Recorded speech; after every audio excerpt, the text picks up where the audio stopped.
as we have something to discuss, and only then go to bring your baby. The subject that I want to share with you tonight, of course, is much more extensive than we'll be able to cover tonight.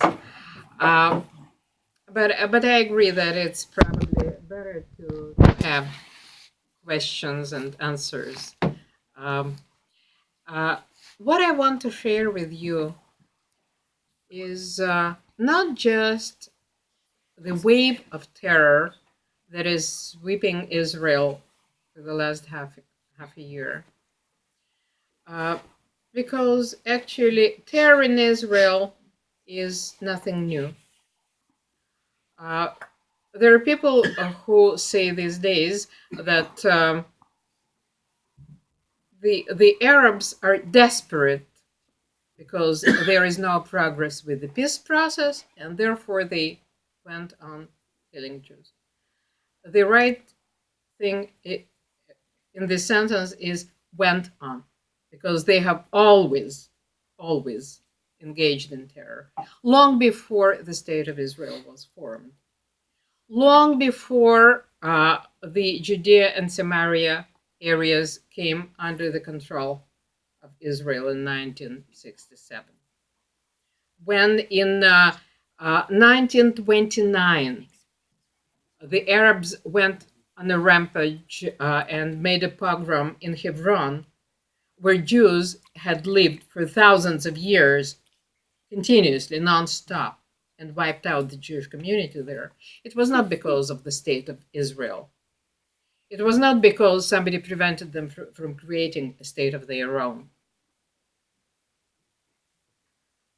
When in 1964 the PLO was created, the organization headed by Yasser Arafat, whose aim was to free Israel, rather Palestine, as the name of the organization implies. PLO, Palestine Liberation Organization. In 1964, Judea and Samaria was under the control of Jordan, and Gaza Strip was under the control of Egypt, and the Golan Heights were under the control of Syria. So what were they fighting for? What were they going to liberate with the help of this organization? The rest of Israel. So it has nothing to do with the desire of peace or an independent state for the Arabs. When all these territories were under their control, the Arab control, nobody spoke or even had any reason to think about in another independent Arab state. So the terror has nothing to do with their desire for peace or independence. The terror wave that started last October has everything to do with the propaganda among the Arabs that is being conducted by the heads of the Fatah organization. Fatah used to be a military wing of the PLO. Then, when the so-called peace process started in 1993, when the Oslo Accords were signed, Fatah all of a sudden became a party, a political party. And now it heads the Palestinian Authority.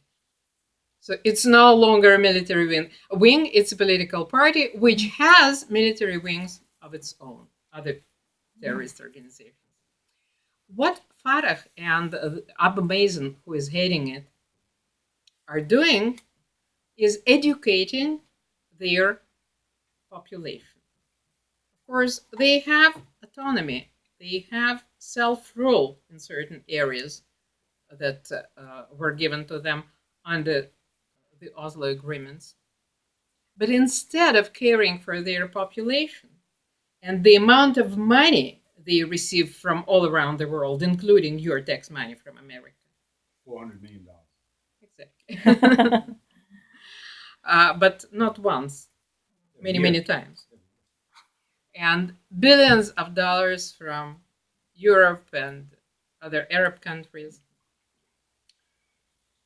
With this amount of money, they could have had a state by now. They don't want it.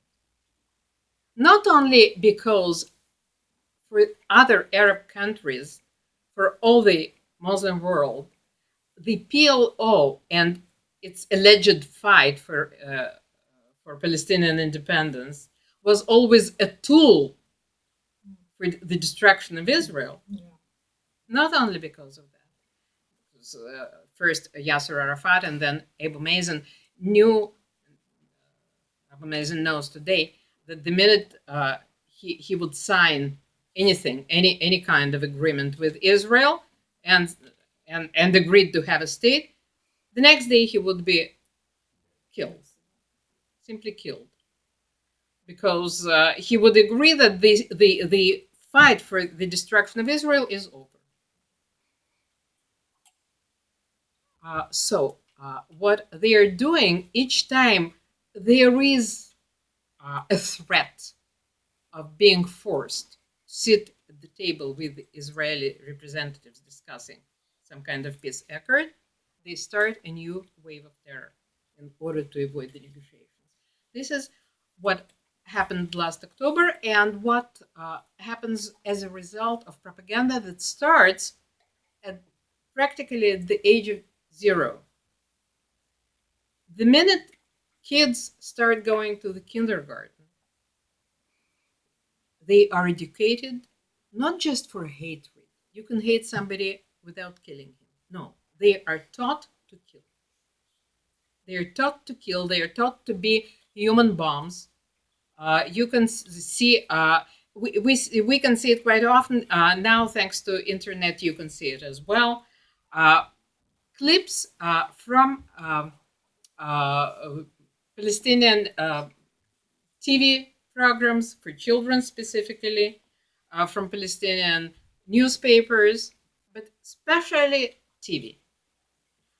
Because there are all kinds of children's programs, contests of all quizzes, and you can see what the children answer when they are asked, what do you want to become when you're an adult? Our kids normally answer, we want to be doctors, lawyers, artists, whatever. Arab kids answer, I want to become a shaheed, a martyr. I want to die while killing the Jews. Shaheed equals somebody who dies killing Jews.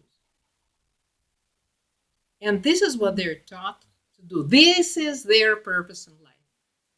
And this is the whole difference between our societies. The Jews have been told choose life. The Arabs, the Muslim Arabs, are taught choose death, but not just death, death while killing. This is their purpose. So Israel is being